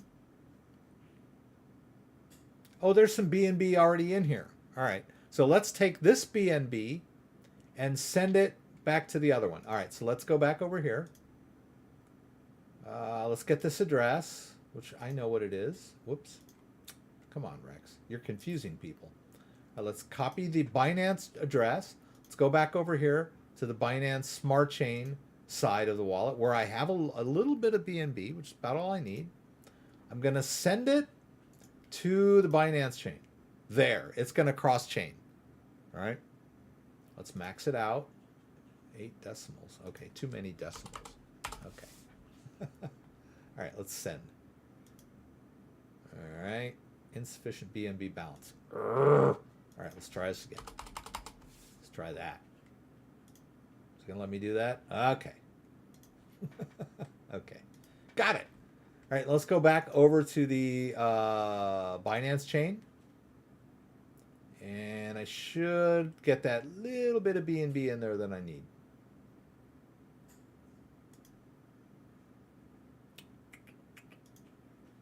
shortly. Come on, baby. There she's in there.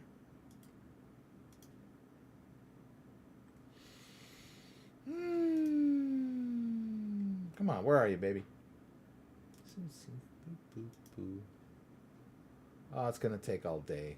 Pooies. All right, well, I guess we could go back over to Binance and US. See, this is what happens when you do stuff in a rush. Come on. There it is. Okay. Now, is that going to be enough? Let's find out. Let's go back here. Let's get that address. Let's go back over to Binance Chain Wallet. We're on the Binance Chain. We're going to send this cross-chain again, right, to that the Binance Smart Chain Wallet, cross-chain transfer, max it out. Is there enough BNB in here for the gas fees? Looks like it. Is it going to... Oh, come on. Yes. Ooh, it's 0.004. There we go. Binance Chain to Binance Smart Chain, send.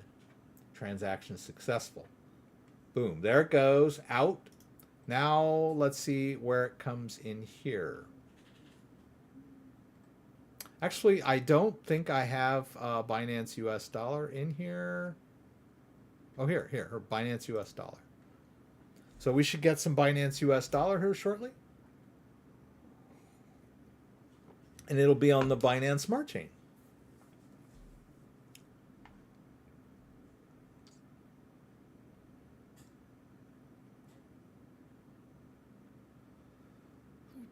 Oh, there it is. Boom. Got it. All right. So we did it, right? Now, there's slightly easier way to have done this, and that would have been to simply transfer the BNB directly into this, all of it, into this wallet, and then just trade it for some Binance US dollar if I wanted to, right? So I could very easily say, okay, let me do 0.2 BNB for Binance US dollar, and I didn't need to like go through that whole process of transferring the Binance US dollar cross chain, but it was just an exercise to see if it was going to work or not, and it did. But always remember, you're going to need a little BNB in the wallet for your gas fees. Just like in an Ethereum wallet, you need to have a little bit of Ethereum in there to cover all your gas fees. My ledger took 5 or 6 days to get from US from France. Yeah, it just depends, you know, like sometimes Ledger will send me stuff that's like promotional and it takes longer because I think they like use like third class DHL or whatever. But when I order like a Ledger directly from them, it usually doesn't take too long. A few days. Could be 5 or 6 maybe. But they send it DHL usually. Or do they? I think they use... Sometimes they use like the French post office and it like connects to the US post office and you actually get your ledger through the United States Postal Service. I don't know. Could be wrong. Maybe it is DHL. Yeah. All right, so yeah, we could just move BNB from Binance US through that cross-chain wallet into our smart chain wallet, and then I could just buy the Binance US dollar. But whatever. I wanted to, I've got a 167 Binance US dollar now, and I've got some BNB here that I was considering staking, right? So I'm going to check out this thing called BlockFi, right? Now, if you look at DeFi Station is an aggregator which will tell you what's like the hottest platforms on the Binance Smart Chain right now. So if you go to their homepage, they're going to list all of the top ones like PancakeSwap, Venus, Alpaca, and Belt Finance. And Belt Finance is an earn, right? Very similar to Pancake Bunny, which I am using right now, but Pancake Bunny suffered a flash loan attack, so the price of Bunny is like really low right now. So people are kind of like abandoning Pancake Bunny. It used to be number 2. Hopefully it'll come back. All right, we'll see. I'm just going to hang on to my bunny until then. But, and then you can see below here what they are and what they do. Like a PancakeSwap is a decentralized exchange, a game and NFT platform. Venus is a lending platform, and Alpaca Finance are both lending platforms. Usually where you're going to deposit stablecoin and then lend them out to others and earn interest on that. It's, you know, through smart contracts. And then Belt Finance is an earn platform. So we're going to check it out. Here's BeltFi. This is their website. Now let's disconnect. I want to connect to a wallet, right? Now, BeltFi is on the Binance Smart Chain, so we're going to need to connect to our MetaMask wallet. So just make sure that the MetaMask wallet you want to connect to is active, which it is right now. All right. And let's do Connect Wallet. We're going to use MetaMask. And there, it's connected to the proper wallet. You can just double check there. C864 and C864. So let's hit buy belt and see what happens. Oh, okay. Takes me right back to PancakeSwap. So let's buy some. Whatever. We've got, I was going to use the Binance US dollar and to buy the belt. All right, there it is. So let's go ahead and max it out and maybe just buy 165. Whoops. 165. There we go. That's going to net me 14 belt. We'll hit swap. We'll confirm that. We're going to need to sign that with our MetaMask. We'll hit confirm there. Should take just a couple minutes.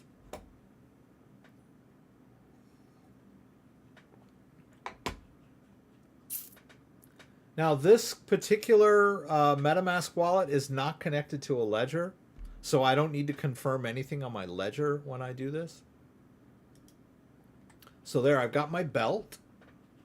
And, okay, I've got a little Binance US dollar left. I've got some BNB. So I was thinking maybe do a liquidity pool over on Belt Finance, if I can. Let's see if I can do that. Now, check this out. They've got like this bridge here for transferring between your stable coins. Notice that like they got Binance US dollar. Like I could sell Binance US dollar for US Tether or DAI if I wanted to. But these are all like Binance Smart Chain based. Like I could sell my, I could convert my Binance US dollar to US dollar coin if I wanted to.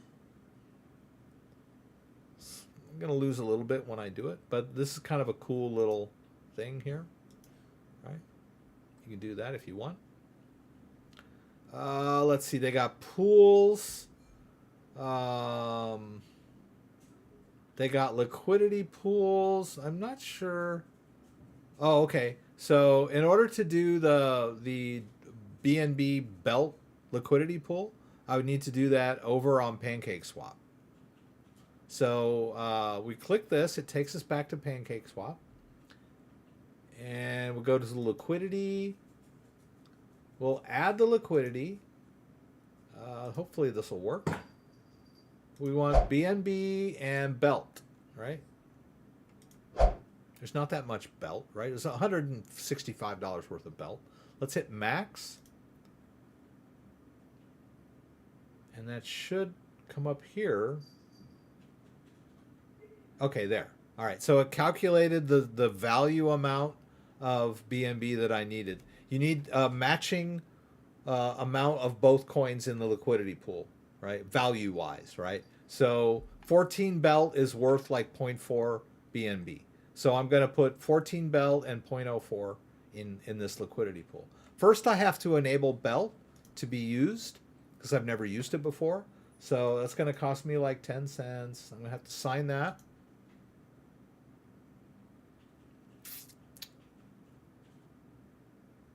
And please, please, please do a little research on impermanent loss if you're thinking about doing liquidity pools. All right.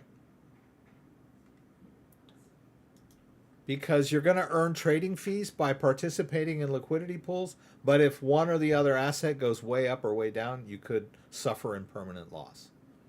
And you're like, what do you mean if it goes way up? Well, if it goes way up, then not necessarily this one, because these are kind of stable. But let's say you had some coins in a liquidity pool and one of the coins just mooned out on you. Well, you would have been better off just holding the coin by itself, right? That's what impermanent loss is about, right? I would have made more money if I had just had the coin, because what's going to happen in the liquidity pool is people are going to be buying that coin, so the ratio of the coin that's mooning will go way down, and you'll end up with more of the other coin. And the total value of your liquidity pool is going to stay relatively the same. You'll still be earning those trading fees, but if you'd have just held that one coin, you've been better off. That's a very short, quick, stupid explanation of impermanent loss. Let's go ahead and supply both of these. That's going to net me 2.3 belt pool tokens. We'll confirm that. We'll sign it over here in MetaMask. This is going to create the liquidity pool for me. It's going to give me LP tokens in return, and now I am participating in this liquidity pool. I have lent my coins into this liquidity pool. I'm going to be getting a very small amount of the trading fees, right? See how low my percentage is in the total liquidity pool? Very small. But I will be getting small portion of the trading fees that are being generated in this liquidity pool. Now let's take it a step further. Let's go over to Belt. Now notice it sees my liquidity pool tokens in there, right? It was like 167 times 2, right? So about 326. I can approve this for staking on their platform. And what's the APR? 89%. Better than Solana, right? Solana was giving me a measly 6%, maybe, let's call it 7. That's nothing compared to 89 APR. I mean, let's play with the big boys over here. Although this is not financial advice, I'm just explaining how you do all this stuff. All right, let's hit approve on the LP token. We're going to need to sign. Ooh, that one's going to cost me 62 cents. Ouch. Ow. Okay.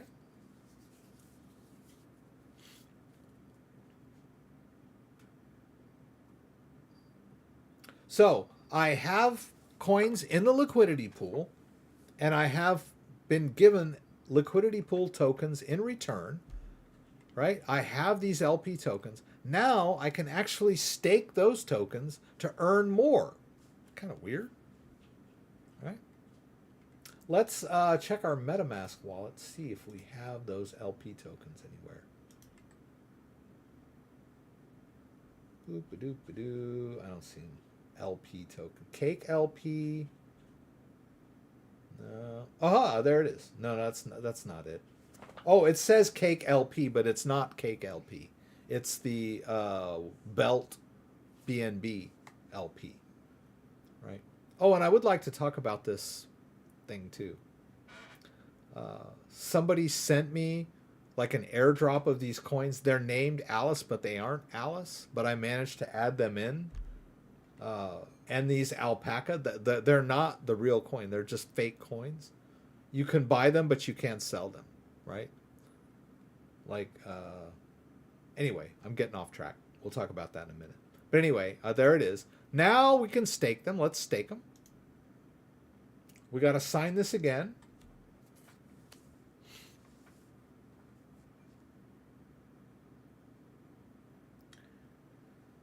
And we just wait for MetaMask to complete the transaction. Oh, it looks like it's done. There it goes. Confirmed. And now there they are, right? And I'm earning 89.92% APR. That's per year, right?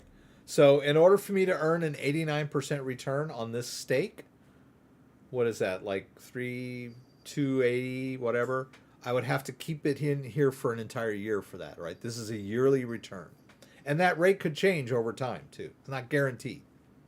But it's, you know, the more you put into these pools, the more you're going to get back out faster. Right? But like I said, you got to be aware of your impermanent loss risk in the liquidity pool. All right. And then they also have these vaults for like single coin staking. And I wanted to put some BNB in there. So this is only 12, but it's still better than 7, which is what Solana was given. So I'm going to put some BNB in there. See that they can see my BNB balance. So I'm going to hit approve here.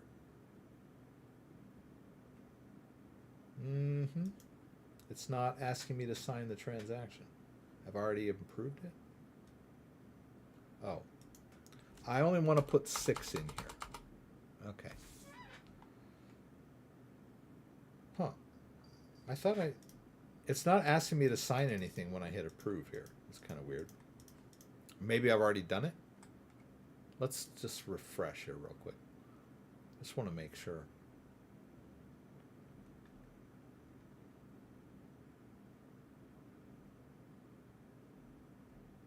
So where was that LP? Belt staking. I thought it was right. Oh, okay, there it is. All right. Just disappeared for a second. I was like, what? Okay. Let's go down here to BNB again. One belt BNB. Deposit. It's usually when you click approve, it should ask you to sign it with MetaMask, but it didn't. Kind of weird. But I'm going to try to just deposit the 6. All right. Let's just do 1. Let's just see if it works.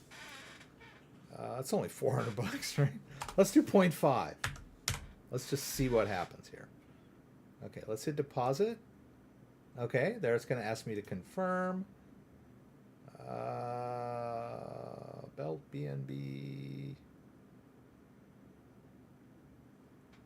Staked. Is it just staking? Oh, they're calling it Belt BNB.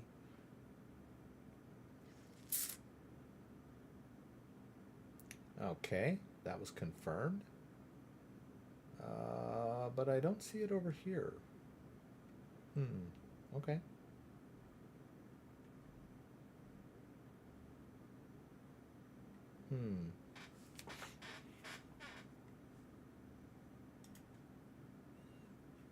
Oh, okay. Well, it says Belt BNB over here, that it's in here. So it did get converted to Belt BNB. I'm just not seeing it over here, which is kind of weird. Ah, see, this whole thing is not. Okay, now let's try approve. Oh, okay, there we go. All right, so there's 0.6. I have to pay 61 cents to do this. We'll confirm that. I get it. All right, so first I had to have some in there. All right.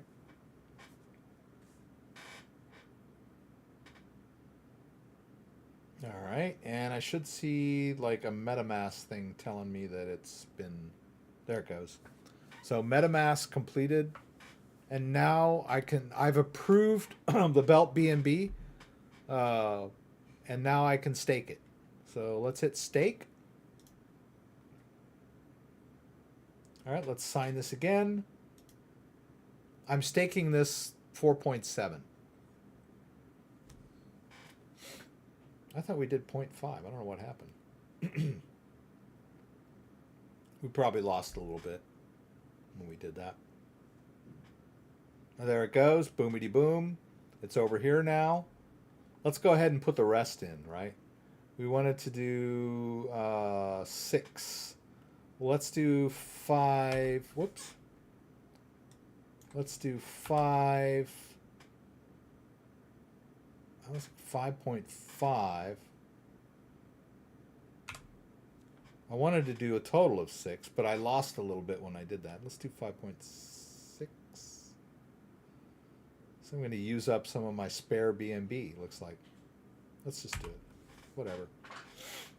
I can always put more BNB in my wallet later, but you always want to leave a little bit of BNB in your wallet. So let's hit deposit there.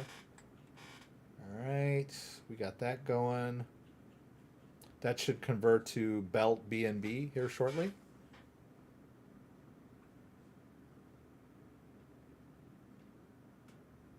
All right, so someone just asked, how do I add a new coin? Created under Binance nor Ethereum to my Ledger Nano X. Let's check into that. All right, now we've got a good portion of our BNB here. Let's go ahead and stake that. There we go. Let's confirm that.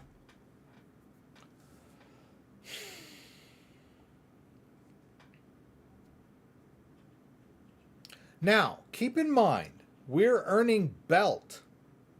What if the, I mean, and like I'm earning a belt day by day by staking this in there. That's all well and good, right? But what if the price of belt crashes? Then all that belt that I've earned is basically going to be worthless. You got to keep that kind of stuff in mind too.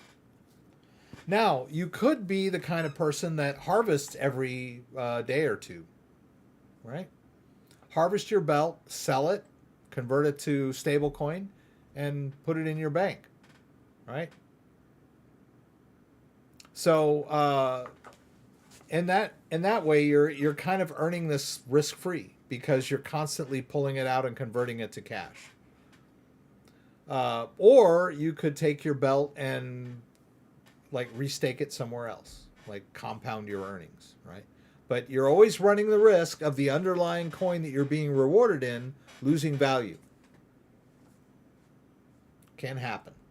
All right, so someone asked me, Rex, why doesn't Ledger show a price for AMP? Okay, all right, so let me see. What was that first?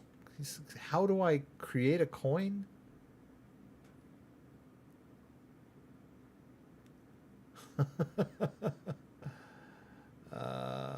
I missed that. I was reading someone's. Can we get an XRP tutorial doing this live? I don't have any XRP to play around with, unfortunately, right now.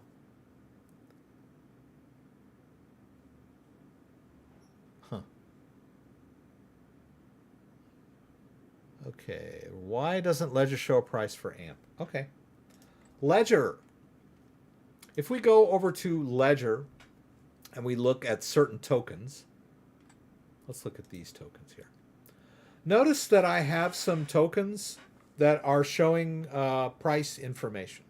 That's because Ledger Live has an underlying feature that will take a coin that you have in your wallet and it goes and queries certain exchanges to get the current price, right? And it brings that current price in and gives you pricing information. Not every coin is in their list, or not every coin that you can store in your Ledger Live or on your Ledger device, or not on your Ledger device, but in a wallet controlled by your Ledger device. Not every one of those coins does Ledger Live have a connection to an exchange that gives them the current price of that. All right, let's take a look. Let's do POLS. Notice POLS has a line over here. Just means they don't know what the price of POLS is, right? And you would think they would know the price of every coin in the world. Why shouldn't they? Shouldn't they know the price of every single coin in existence? Right? Shouldn't they? Well, they don't, unfortunately. All right, let's go over to CoinGecko and let's check out POLS. Wow. POLS. Polka Starter. Let's see where you can buy Polka Starter. Well, it's funny. You can buy it on Binance. You can buy it on KuCoin. But I don't see very many American exchanges. That's the problem. Ledger Live has certain exchanges that it uses to get pricing information. And they're probably U.S. Well, they're in France, but I mean, I don't know why they can't get the current price of Polka Starter off of Binance. I don't know why. Maybe they don't have like an API for Binance pricing. So they're like checking Gemini, they're checking Coinbase, they're checking Kraken, whatever. All of these exchanges that Ledger Live is querying don't give them a price for Polka Starter. So you're in the same boat with your AMP, right? They don't have pricing information for AMP. You can hold it in your wallet. You can see it in your wallet. You can see how much the price is, but you don't get pricing information. They just don't have pricing information for every single coin out there. It's just a fact of life. It would be nice if they could give me the price of every coin in existence, but they can't. Ledger Live this is a wallet. Well, they're trying to be more than a wallet too. They're like, okay, we're a wallet slash trading slash swapping slash lending, blah blah blah. But they're not the greatest portfolio tracker. That's not really what Ledger Live was designed to be. It is to a certain extent. It's going to give you like an overall view of your total portfolio, but that's less those coins it doesn't have pricing information for. So if we look at my Binance Smart Chain wallet, it's giving me the price of my Binance coin, but it is not giving me the price of my Pancake token. I know it's worth something, right? 3.7 cake tokens. Let's go here. Let's do cake.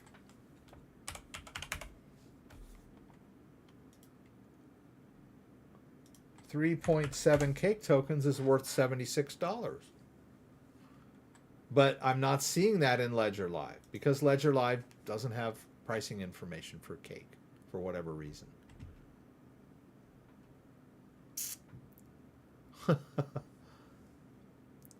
Polkadot has been kind of iffy on the ledger.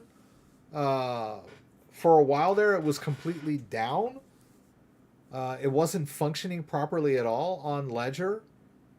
And the reason for that is that Polkadot is an active project. They're actively working on it on a regular basis. They're constantly upgrading their network, and they have a lot of developers working on the code for Polkadot for all of its functionality and fixing their bugs and all this other stuff. And every time they upgrade their network, they have like a major, semi-major upgrade to their network.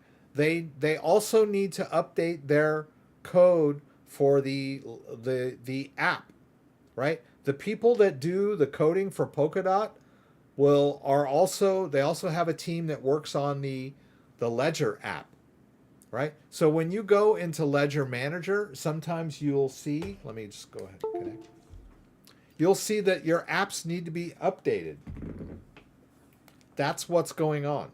The Polkadot developers are working furiously to keep their application updated, but their guys that do the Ledger app are usually a bit behind. So sometimes when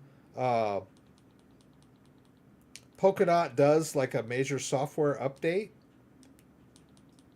they breaks the Ledger app, right?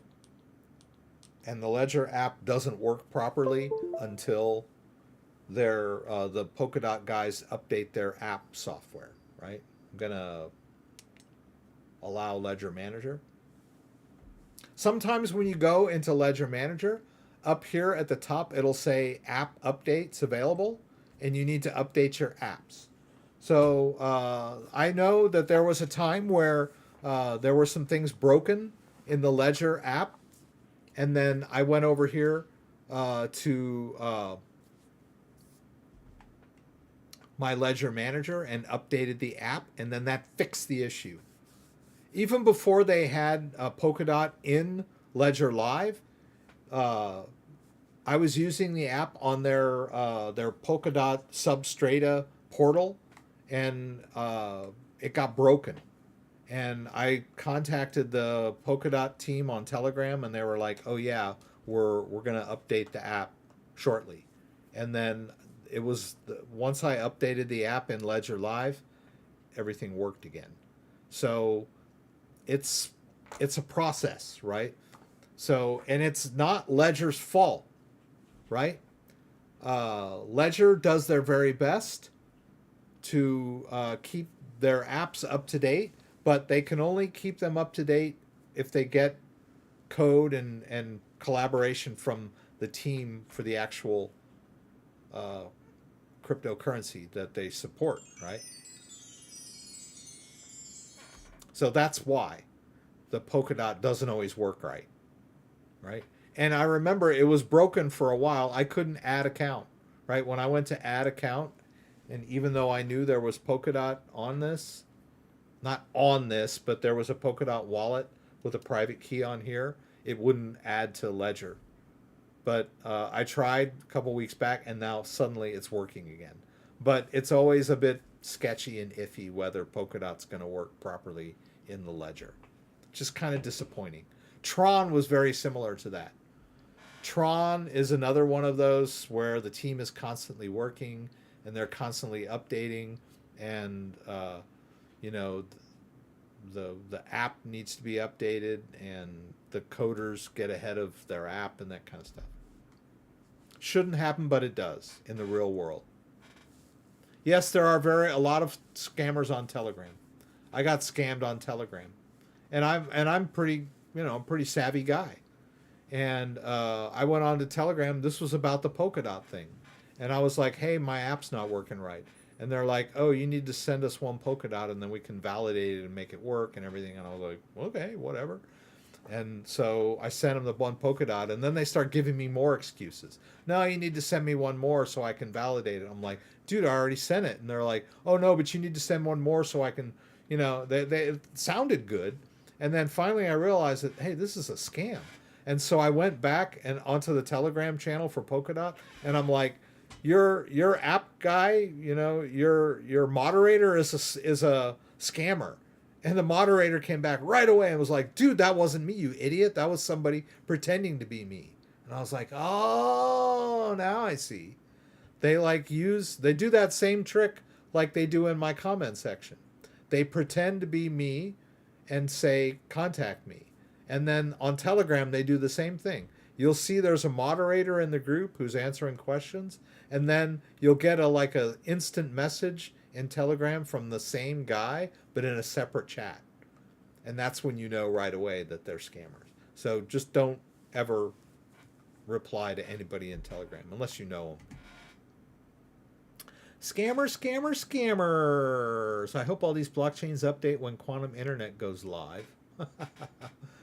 Yeah.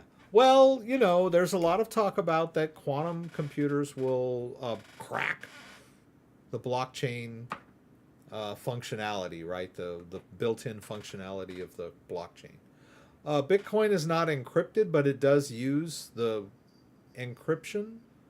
It uses cryptography to validate transactions.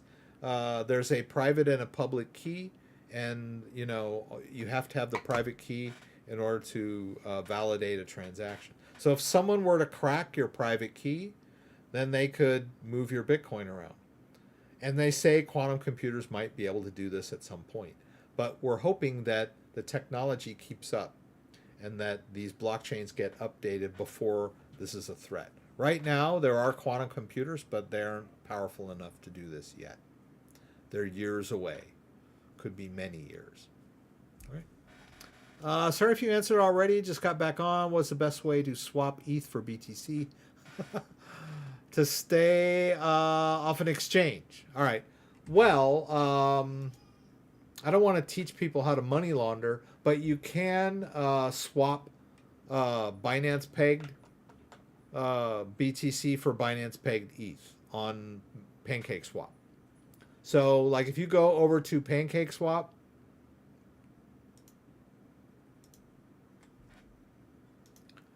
right, and this shouldn't show. There should be less BNB now. There should be a lot less. The reason why I should have less BNB is because I staked it, right? So like now we're down to 0.13 BNB, but we could conceivably buy Binance pegged Bitcoin on here, right? So I could do that. I'm not going to because I don't really have enough BNB to do it properly, but I can buy Binance pegged BNB on here. Binance pegged Bitcoin. And I could swap it for Ethereum if I wanted to. They also have Ethereum. I'm way oversimplifying this, but it is possible to swap Binance pegged BTC for Binance pegged Ethereum over here with no KYC. You don't need KYC to set up a MetaMask wallet, right? So if you had Bitcoin and you wanted to swap it for ETH, you could convert the Bitcoin through the bridge, Binance Smart Chain bridge. You could deposit your Bitcoin into your Binance Smart Chain wallet and then swap it for Ethereum. And then you could use the bridge to move the Ethereum out, wherever it is, back over to your Ethereum wallet. That's what you're after, right? You could do that, right? If you had some Binance pegged Ethereum, you could transfer it back out to the Ethereum network. We're almost done, so I didn't really have time to go through that in much detail, but that's possible. I don't know that I would want to do a video like that because it's kind of teaching people how to launder coins to a certain extent. It's not really. You know, it's sort of like, I don't want to get into a big thing here, but you know, if it's private financial transactions or private financial transactions. If I just want to convert one coin to another, it's like, it's not because I'm a drug dealer, right? I'm not taking money laundering is defined by saying you're taking money that you've made illegally by, you know, some illicit money that you've done, you know, through gambling or drug dealing or something like that, and then somehow washing it clean so that it looks legitimately made and putting it in a bank account. That's supposedly is money laundering. But if I'm taking a coin that I bought with my own money I've already paid my taxes on, and then I want to swap it for Ethereum without having to provide my ID or whatever, technically they might call that money laundering, but it's not really. And even if it is, even if they call it money laundering, it's not specifically what the evil money laundering is. Like when people say, oh, he's money laundering, they think I'm like some kind of terrorist or drug dealer.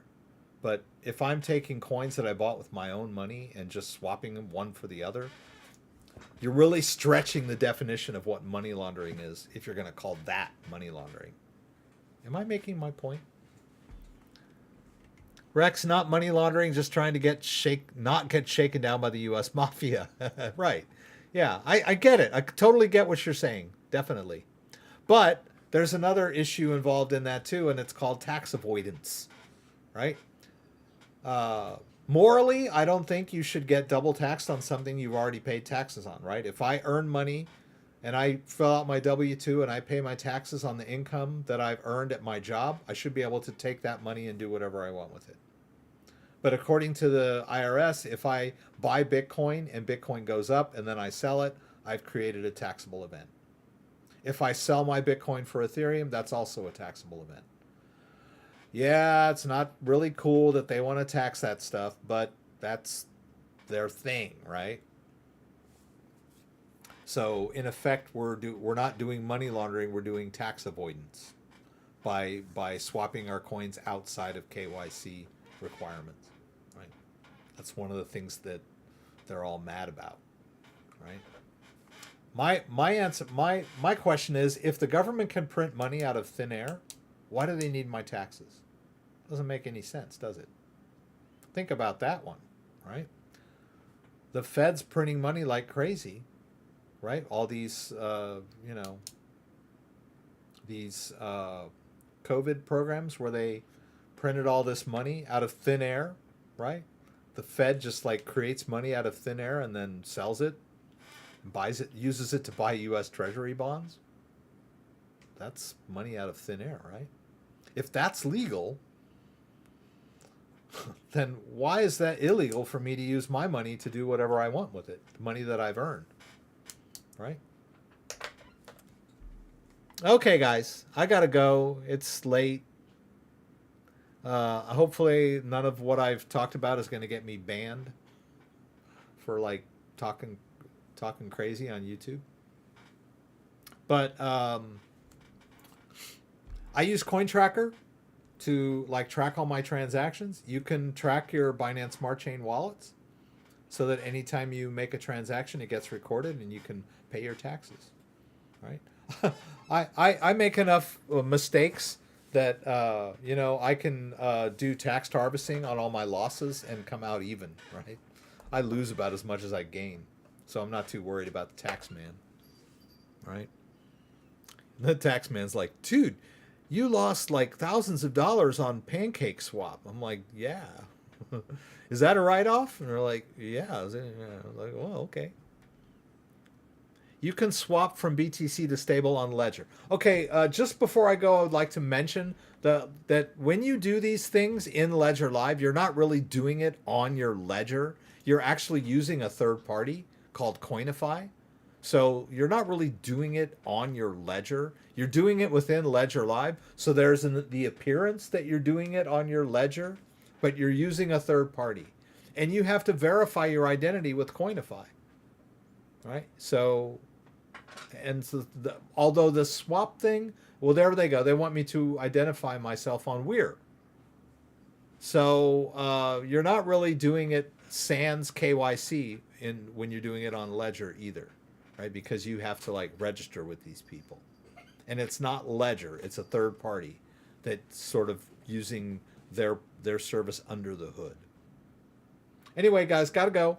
It's been great. Thanks so much for everybody joining tonight.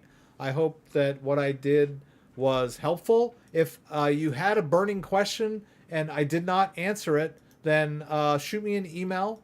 If you go down in the description below here, if I can find it, my email is right there. The CryptoDad, the CryptoDad@gmail.com. Shoot me an email if I didn't get to your question. I apologize. I think I saw quite a bit go by, and I wasn't looking very closely at the chat window.